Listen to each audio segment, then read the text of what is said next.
everyone! Welcome back po sa aking channel at good evening po sa inyong lahat. Ngayon, nandito po tayo sa may Taipa Village. So ngayon, silipin natin ang napakagandang mga decoration na dito at mga iba't ibang uri ng mga restaurant. Kaya tara, samahan niyo ako!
egg waffle nila with ice cream dito.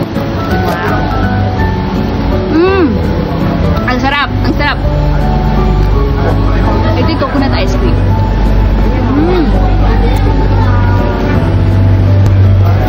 Ang sarap, guys. Very nice.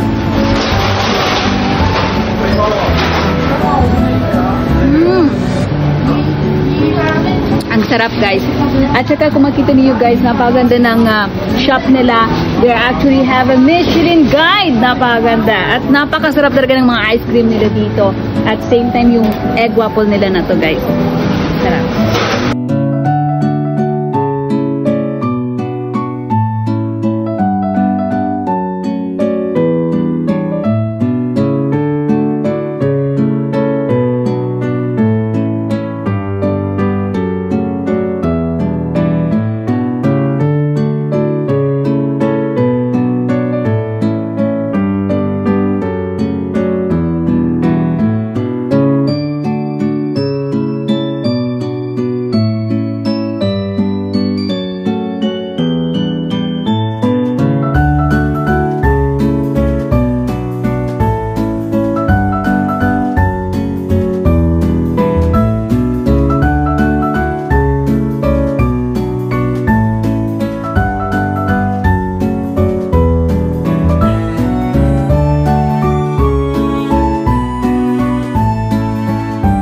Napaka-famous ng shop na to kasi napakarami nilang awards na natanggap. They have Michelin Guide, guys. It seems almost every year. Wow.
Binigyan ako ni auntie ng dalawang egg at waffle na binibenta niya. Ang bait niya.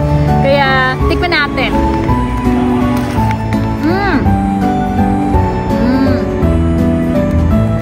Masarap. Crispy.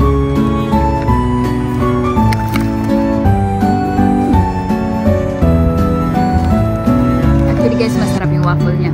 Crunchy kasi kakaluto lang. Gustong matikman ito. Dito po yan sa May Taipa Village.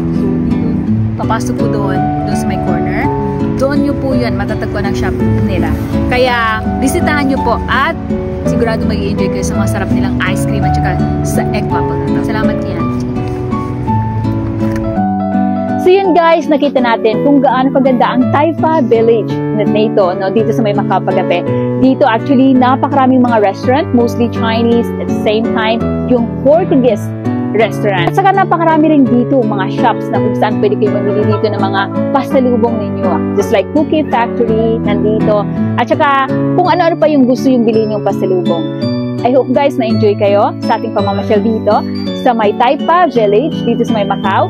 Kaya kita-kits ulit tayo sa ating next mga vlog. Have a good evening. Bye!